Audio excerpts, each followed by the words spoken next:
Talk about guests that need no introduction. I'm not going to introduce Kurt Schlichter. It's just wrong. And we don't need an introduction. I mean, we're going to have to at some point talk about his book. He'll talk about his book. But Kurt and I we're cutting up here. We're bothering Jeremy Corr, our producer, my producer. And that's just waste. That's just waste. It's, you know what it says in the Bible. That was waste of gold, man. We had gold material, and that's just, I mean, what people didn't see was amazing. I mean, I'm sure what they see will be remarkable too. Well, the director's cut of our work is always what the collectors are seeking. Kurt, how the hell are you doing? You had a busy day already. I got up at 1 a.m. California time. I drove down to Orange County. I did Hugh Hewitt's show, came back, did a hit in the car, prep for a major summary judgment, cross motion for summary judgment, our argument tomorrow. Wait, what'd you do in the car? A bong hit? What did you? A radio hit. Oh, I thought you, okay. Then I thought maybe you were saying you hid in the car. Yeah, because I don't know what your immigration status is, but I know that they're really cracking down. Exactly. Yeah, right? Did another hit? Okay. I'm an illegal non-alien. That's where we're heading? Yes. Funny you should say that. Yeah, ha ha. Right? And then then you prepared for a motion, which you won. Well, I don't have it till tomorrow, but I had this thick of stuff, cross motions. You prepared and it's one of those cases tomorrow. Yeah. Yeah. Time management is my secret, Ron. I fill up every moment, and I had, between the time I took my wife out for to a diner for a cheeseburger for lunch, she went off to do her hair, I went to pick up the kid, and when I had to drop him off somewhere, I actually got to go pick him up as soon as we're done here. I sat down and read one of the 6 pleadings. Actually, there's like 12 pleadings, because I just believe in carpet bombing. You know, I sent objections. I don't want them to know where my main attack's coming, at least in this case. That's interesting. On the other hand, yesterday I wrote a summary adjudication motion. It took me about 5 hours, and it was very narrow, very short. I think 4 facts. So you're saying that there's a place for shock and awe. Yes, and there's a place for the laser, like. Absolutely. This is litigator talk, folks. Yeah. You might have tuned into the wrong podcast, because we try not to do that. They're at the right podcast. It's just they may have their head in the wrong space. That's right. So, actually, we're worth. This is well over $1,500 an hour of time that you and I are giving up to these people. So they ought to be grateful. They are grateful. They're grateful, and they're sending me money for that reason. I'm not suggesting you want some. Oh, you're getting cash out of this. Oh, yeah, baby. I love that. No, I don't know. You know, working guys like us, we can't have tip jars and stuff like that. Monetize AF. Yeah, you can't. Well, you're selling. I got my locals page, man. I love people there. Oh yeah, I bet.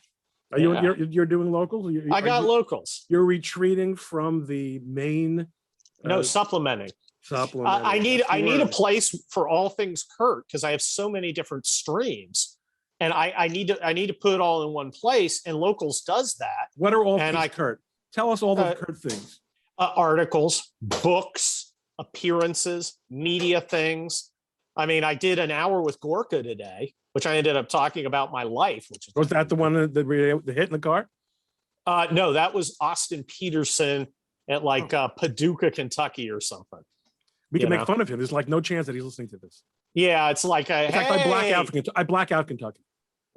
Hey, Kurt, can you do a hit with Gibo and the Boner on the Minot City Morning Zoo? I'm selling books. The answer is always yes. I'm always, but if I don't know the people now, I've gotten to check, because I don't want to get in like the morning stormtrooper roundup with, with Der Fuhrer und Fritzi. Hi, Kurt. We want to get you in here. Get your take on the Jewish question. The JQ. The JQ. Is that a thing? Yeah, I don't know. Q is bad. You've managed to make Q 1,000,000 times worse. Oh, we make it the worst. We do it. God. Oh, it's not your fault. No, hardly. Except it's everything is our fault, of course. I like that Fritzi und Der Fuhrer on the Daily Stormtrooper. That's actually hilarious. Is that a fresh riff right there? Yes. Okay. Yes, you're getting improv. I want the audience to know that you're not the kind of guy who pats himself on the back. You're just amazed that you just came up with that. I was a right out of stand-up. nowhere. I was a stand-up. Look, I was telling drop names. I was telling Dennis Miller, this is my Sudoku. You know, other people do crosswords. I try to figure out things that are funny, that amuse me. I try and take like references that are very obscure. You have to think about, then you have to think about them apart, then you have to think about them together. And it's like it's like putting together a great brief. So that's what Steve Martin said, was that he believes that humor is the unexpected juxtaposition of things. Yes, in a way no one's ever done it before. And you're smiling because partly because it's fine, partly because you're happy you got it. You know, you're like, oh man, maybe I'm not so dumb. I was listening to Jerry Seinfeld on the way down there at 1 o'clock in the morning. Usually I listen to Roman history. I just happened to listen to an interview with Seinfeld. It's fascinating how he was talking about his method and how he did things. And his was very hard work. He would sit and work straight for 2 hours. Mine's totally different, but you got to do, you know, your own thing. And what's his approach towards, litigation? I mean, does he believe in the razor? He finds the most expensive lawyer and then pays him through with his pocket change. Would you love to be Seinfeld's lawyer? Oh my gosh, that would be amazing. Well, among all celebrities, that's probably someone whose lawyer I would enjoy being, because I understand that he's actually a pretty nice guy. He seemed to be a very nice guy and just very focused, super professional. I love professionals. Now, comics are not professional. You know, I was a stand-up for a while, like I said, and I had a real job and I had a real wife. So Irina became mother hen, and I would be the guy who always ended up driving comics like the Bakersfield or wherever we'd be doing it. And they'd be going, be like, yeah, I got evicted again, and I couldn't find my shoes, so I'm wearing 2 different shoes. In other words, you were an adult among the comics. I was the adult, yeah. But I like that. I was the guy when me and my buddies were in Spain, at age 23 or something. I was the guy who would line them up and go, okay, does everyone have his passport? Let me see your passport. Okay, Kenny, that's not your passport. That's a thong. Your passport is like a little buck. It's not lacy. So that would be, I've always been the organized guy, and people seem to think if you're organized, you're not quote unquote fun. You know what I think is not fun? Trying to find your freaking passport when everybody wants to leave. That's not fun. That's one good example of not fun. Not finding your any number of things is not fun. Mrs. Coleman, the renowned writer and attorney and mother hen herself, she's in charge of organization, and she can't believe that I have that I practice law at what's considered to be a fairly respectable level, because yeah, kinda, you're my lawyer. All right, but even respectable, I mean, I like, because she's so well organized and she has such a work ethic, and I'm more like the comics. I think that you were, waking up, to come on, the van is leaving. She said to me when we were first going out, because we're both recent law school graduates, and she's how much she loves coffee. And I said at the time, I don't drink coffee. I really don't like coffee. She said, "What do you do when you have something? You got to stay up really, really late and something's due." I said, "I go to sleep." She just couldn't believe that I had gotten through 7 years of decently fancy higher education with such a work ethic. I learned to drink coffee though. Oh well, you got to be flexible. Yes. And you got to find a system that works for you. I'm a weird combination: military guy, stand-up comic, weird Californian suburban kid. I got all these things going on. I think though that gives me, and the whole lawyer thing, it gives me this weird resume, so I can get in a lot of conversations people normally wouldn't. They'd be like, Kurt just made a mom joke. Yeah, but he's a graduate of the war college. Yeah, and therefore you have to laugh at it.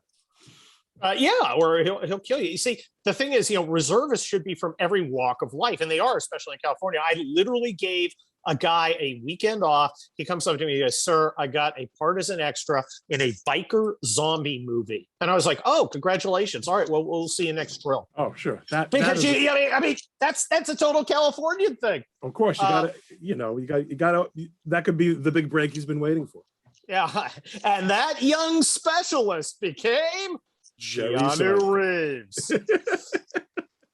Well, Whoa. but you talk about being a lawyer and having this esoteric resume. There's a very, very thin slice of people like that who have creative outlets and who write books and who, Yeah. and then there's the 90% of lawyers who are Think about it. I wish you were 90%, then at least you'd have some interesting conversations That's during true. breaks on depositions. Mostly what you get is talks about ski trips, and those are the lawyers with money, right? Uh-huh. You and I hit it off because we're both in that minority of people who practice law and who are litigators. See, I don't know if there are corporate people. I don't know any corporate people. Okay, that's true. You probably, let's say, but I think it's litigators who tend to have these esoteric interests. Yeah, they're curious, because if you're a litigator, I've learned so much. I know almost everything there is to know about cars. I know about computer parts. I know I'm learning about heart valve, miraculous equipment that can sew up your heart from the inside. I mean, you just learn these things, doing depots, working with experts that you never thought. I didn't know construction. I didn't know what flashing was. It has nothing to do with pants. I mean, that has been the most interesting thing. I do try not to do any depot stuff. My attention span has decreased to such and I've got a lot of associates who need to, because I've done a few, right? Right. You guys go to frankly, I think they do better depots than me, because they know exactly what I'm going to want, whereas I'm not quite sure. Well, preparation is really, really important for depositions, but I do like doing them. And I like doing them in as third as much time as my adversaries take to do the I love that. equivalent. And they're wondering, what's he doing? What's the game? Yes. And believe it or not, I'm not asking the witness where he went to high school or whether what's your favorite color? What's your second favorite color? Are there any medications that you might be taking today that might result in your completely lying through your teeth? No, I lie through this is New York practice. I lie through my teeth every time. This is normal. Down the road. I don't need a drug. What are you saying? Kurt, our country's melting down. You and I, we're cutting up like a couple of tumblers in the Catskills. Tumblers in the Catskills. You're the best. I am. I always wanted to be part of the Catskill thing. I wanted to go to camp. That would have been great. Oh, you would have been brutal. You would have not known what the hell was going on. Jewish sports, man. Okay, Jewish sports. That's those. Just let those words sink in. 2 words. Jewish sports. Let me just. What? Gotcha. What's with Schlichter? No one even tries to guard him anymore. So. Schlichter, I hardly knew her.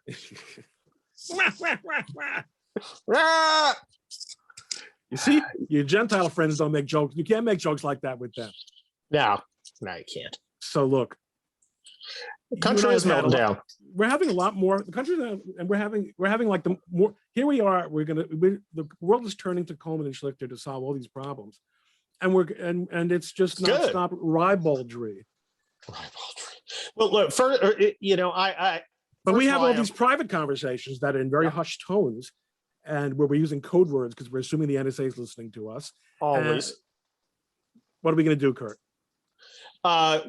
First of all, we're going to stay optimistic, and we should stay optimistic. Correlation of forces is in our favor.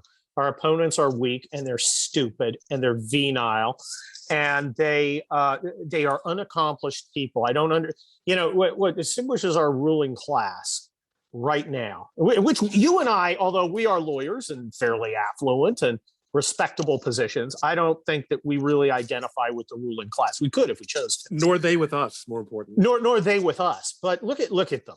We have a group of people in World War II, the 40s.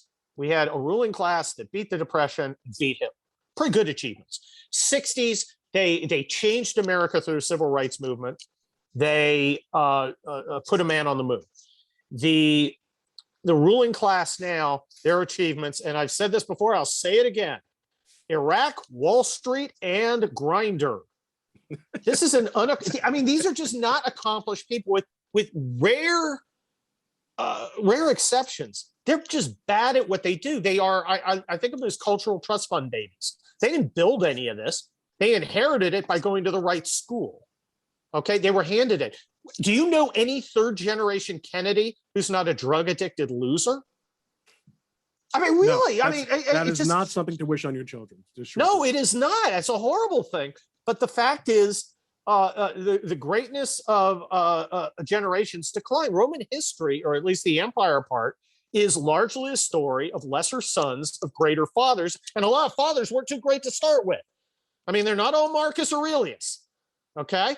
A lot of them are, Flavius or whoever the hell. Hell, you don't even know their damn names. They're just losers. Well, think of, Nero, one of one of your greatest hits of emperors. I mean, what a waste case. And this was a guy who really had all this talent, but he wanted to get in touch with his feelings. Yeah, he was. Tiberius, for instance, who became a bizarre, murderous pervert, was actually a very great general and a serious guy. It's strange. There's like 70 or 80 official Roman emperors till the last one, Romulus, and the first one, Augustus, is the greatest, and it was all downhill for like 400 years. That's kind of mind-boggling. Now, of course, he set kind of a standard. I mean, he was not a nice guy, but a remarkable. But it was just as Roman things decline. Yeah, things decline, and they decline faster now than they did then because everything happens faster now. Yes, things can happen with remarkable speed. So you have people who lack brains, they lack wisdom, which I think is obviously an entirely different thing, but also important. They lack wisdom so much, Ron, they don't believe there is such thing as wisdom. Which that's a great way of putting it. Yeah. Because what are the sources of wisdom? Sources of wisdom are not natural intellect. Nope. They're not who your parents are, what your last name is, where you went to school. They are experience. Yes. Judgment. Yes.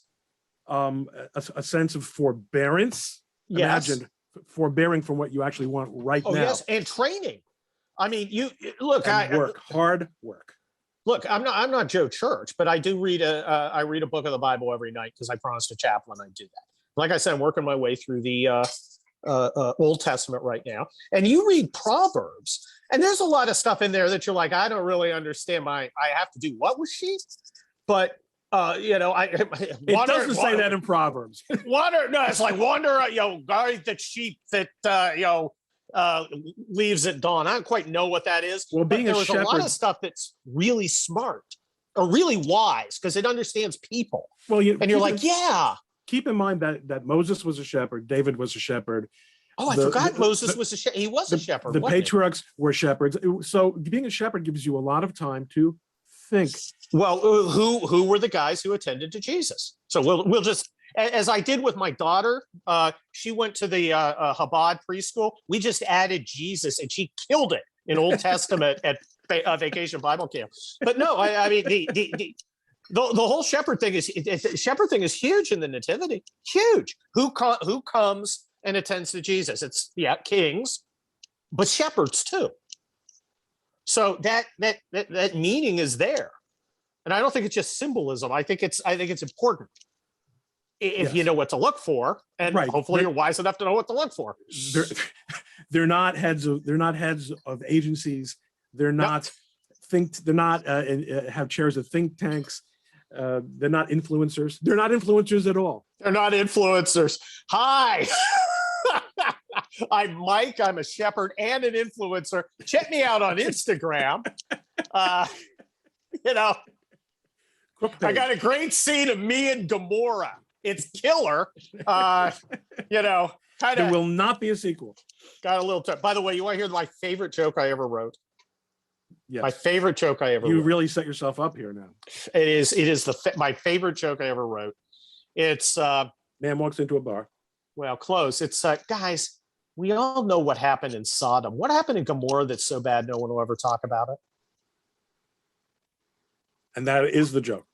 That is the joke. It's so funny bad. as hell, and it's funny. It's so bad that we don't even want to talk about Gomorrah. Exactly. Sodom fronting for Gomorrah. Bingo. I love it. really find that amusing. gonna I told use- it to I'm- Mike Huckabee. I'm going to use that. You could use that, but credit me. You also said something though. This is Methodist. I know he's hilarious. in this prepackaged thing that you said, this burst of political insight that you let loose a couple seconds ago. One of the other things you said was that a number of things are on our side. Yes. There's a real tendency. We know that, as a military man, of the disastrous mistake that is made when you underestimate. Oh, when you yes. despise your enemy. You and I've just Yes. spoken about that before. Despising your enemy, but there's a much more common problem, especially among people who are politically inclined and have some sense of idealism in them, which is they overestimate the forces of their enemies and the advantages of their enemies, and fail to recognize what a good situation they themselves are in, because everything's not going their way, and they're only feeling the pain of the things that are falling apart. Yeah, I think you and I have the advantage that we're litigators. You ever had a perfect case? If you did, you had it for 10 minutes because then you settled it for $1 million. I got a really good case tomorrow. I'm spending all my time thinking about it from the other side, figuring out their best arguments and how I counter it. Because my person during deposition said some things that can be twisted. I don't think it's going to kill me, but I'm going to have an explanation. Nothing perfect. You have to look at it realistically. Don't panic. Don't overestimate. Don't underestimate. Try and be, keep the vibe like this. And that includes, therefore, recognizing that not every allies are not the same as you. Nope. But if they're on allies your are side, allies. if they're on your side, in most situations, there's going to be moments where you're going to have to close your eyes and count on them to be there, because that's the plan. You might have contingency plans. I mean, there's a problem on the right, is the sniping. And again, neither one of us. That's just human nature. Is feel good guys. We're not about, kumbaya. It's human nature. But part of it is also, we're never going to win because the bad guys, they always get away with murder. Oh God, I hate that so much. I'll tell you, I have some friends who are pessimistic, and they will tell me we're doomed, we're screwed. And I just want to say, I don't want to listen to it because my job is not to lose. My job is to find a way to win. And if you start out, if the presumption you're going to lose, I don't have a job. But it drives me nuts. It like bothers me. It grates on me when people are too pessimistic, because I don't know where to go with that. Oh yeah, we're screwed. We're done. Okay. How about when people respond to it? Easy. I'm going to go watch Netflix. How often do you get the response on Twitter? It's not going to matter anyway. All the time. Oh, they've got the electoral. Unless we fix the elections, whatever that means, we're never going to win. I have to tell people there were 6 major urban areas where there were election problems.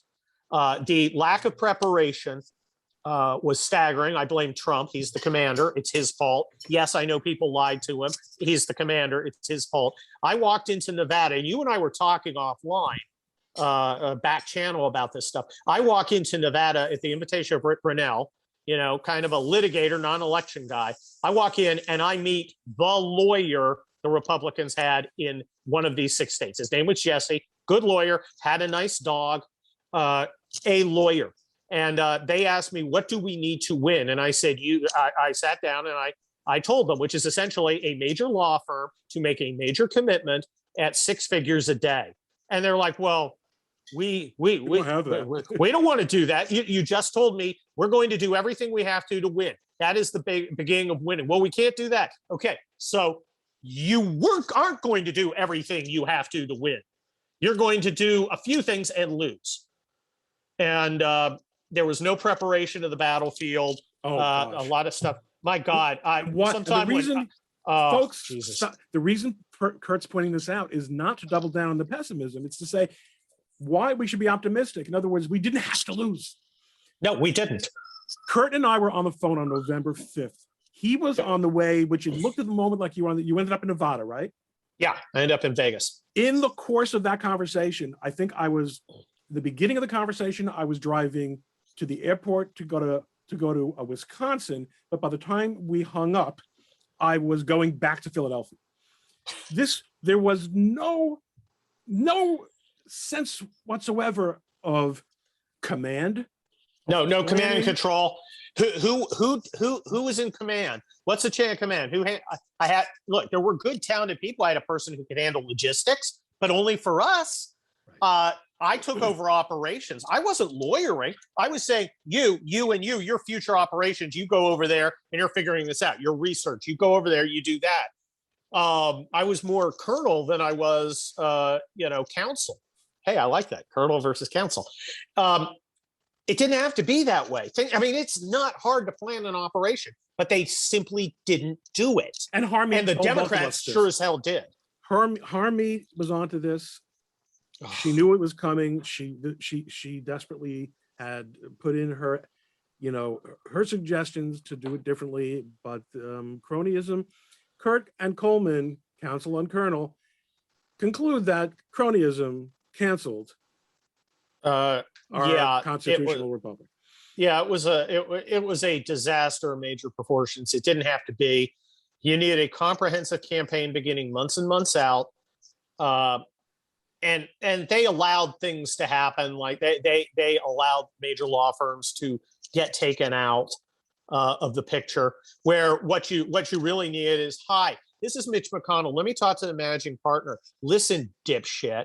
If you ever want a freaking contract from anyone who's Republican again, you're going to get on board. Now, I don't care what your transgender UCC partner says. You better come across or you're freaking done. Lose our number. And I'm going to call your clients and tell them they better lose yours.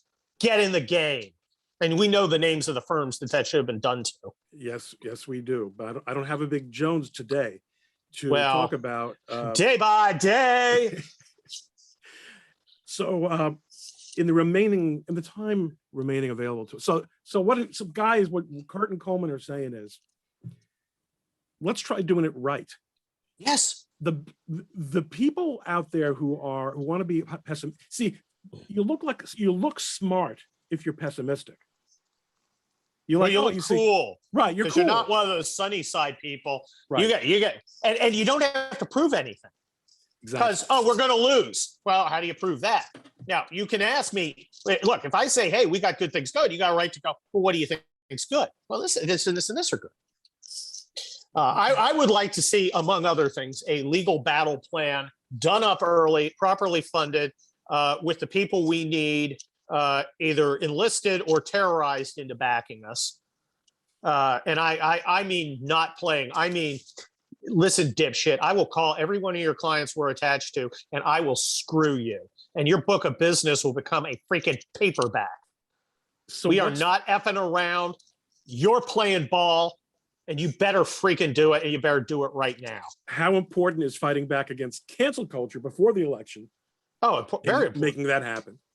Well, remember, cancel culture doesn't affect conservatives because you can't be canceled. You create a life where it doesn't matter. I can't be canceled, whether they're going to do a town hall and say, get rid of your best guy.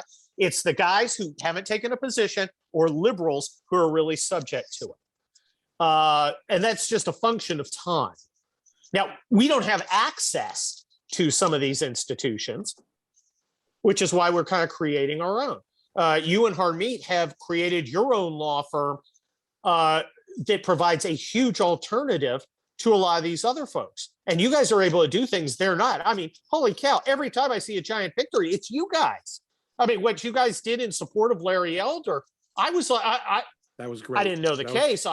Me neither. That's a California case, but that was great. Oh yeah, yeah. I walked. I heard about it. I was like, he's done. And then you guys turned it around, and I read how they did. I was like, holy cow, those are great arguments. That's really good. So there's top-notch stuff out there. It's not just lawyers. We have top-notch media. Julie Kelly, for instance, is the only one. Is she firing on old Jeff? You know, was she in the New York Times? That's what the New York Times should have been. 20 years.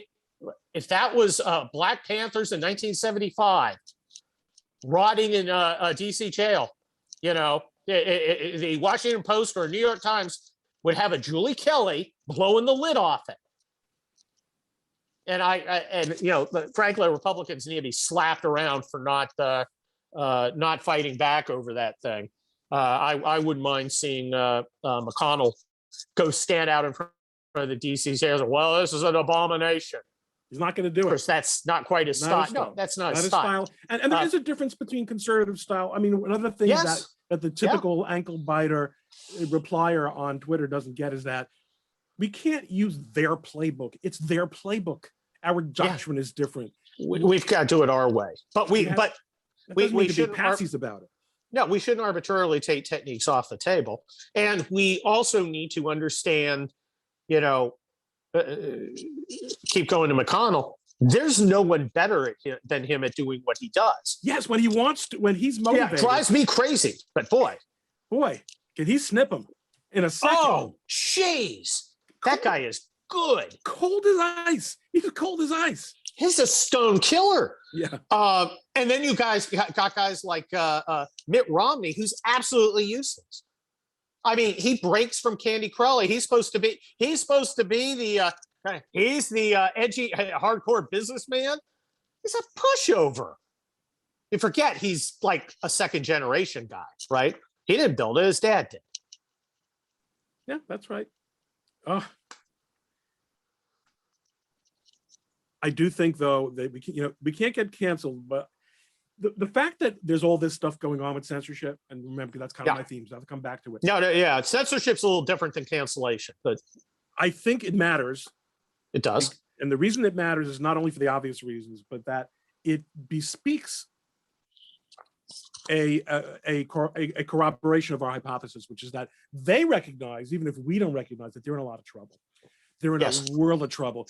You wouldn't be afraid of effective conservative voices if you thought you had it completely in locked down at this point. They don't, and they won't. That's why they have to talk about misinformation. It got so bad 2 weeks ago. Every single guest on my podcast has to hear about this. But the ACLU came out this week and said, guys, there's a limit. He said to the Biden administration, there's a limit to how far we're going to go along with you on your working with social media platforms to tell them what to take down. Calling something misinformation when you're the government isn't a cool thing. Now that's problematic, as our liberal friends would say. It's a kind of not using your words. It's a kind of using your government coercion. Oh, it's terrible. And first of all, they're dumb. They don't understand a problem. And even if they did, it wouldn't matter because it's an emergency. It's misinformation. But you don't understand. It's not censorship. See, it's misinformation. So it's okay. An entire generation of adults is out there repeating this formulation that you just said, which is that they actually believe that even if something were, remember, Kurt, misinformation is basically a made up word. There's disinformation. Yes. And there's being misinformed. Yes. Which is usually on the part of the person who's misinformed, an erroneous state of being. Oops, yes. I've been misinformed. Disinformation is an active lie. Propaganda. It's a misinformation was made up very recently as a way of making not being correct sound like an act of radical or being correct but not within the narrative. Well, that's the next step. That's for sure. But I mean, let's say, for example, let's talk about Pizzagate, for example. All right. There was a lot of speculation, the whole Pizzagate thing from years ago, when some people, when there were people, no one told anyone to go into the place with a gun. All right. But short of that, there were a lot of people doing a lot of speculation. There's a lot of weird stuff going on. And they were misinformed. It's not clear to me that they ever had an agenda to make fools out of themselves. But that was misinformation. But it wasn't disinformation. There was no propaganda purpose there, as far as I can tell. We're now living in an environment where narratives, people can get stuff wrong on the right and on the left. Yeah. But only one side has to ever acknowledge it. Well, that's true. Remember, the key for the ruling class is lack of accountability. And I tie ruling class and left. It's almost interchangeable. It pretty much is. And, somehow, like you talk about having a locals set up now. People are forming these. There are two things that have to happen, right? People have to have their retractable, tower where they can still continue to do their things. Podcasting is one of those things. Yep. Now, it's true that there comes a point where your podcast can be taken off, the major podcast distributors. I haven't seen a lot of that. There have been noises about the unfettered nature of podcasting. And I know, it's terrible. We need more fetters. But you also have to stay up. But you also have to stay until they kick us off dragging and screaming. We do have to stay on the major platforms. We need to be there. Well, I think more and more conservatives are getting woke to this. There is such thing as overplaying your hand. Now, if you're going to, toss off an Alex Jones, people can laugh it off. But then you toss off somebody that somebody's reading, and he's a senator, suddenly he starts thinking about it. And then your constituents start saying, hey, what's going on? Suddenly it becomes a little more urgent. And I think the social media guys, who are not the best socialized people, most of them have never been in a fist fight. That's the test for socialized. Yeah, they may well find out that regulations on the way, and not like the good regulation that they can regulatory capture. It's like regulation. They go, wait a minute, hold on. I can't. They can sue me. You're gonna because regulatory capture. What you want to do is give money to bureaucrats, then you own the bureaucrats. If you regulate through consumer lawsuits, now you got a bunch of hired guns out there who are all looking to screw you. ADA model. Imagine an ADA for social media.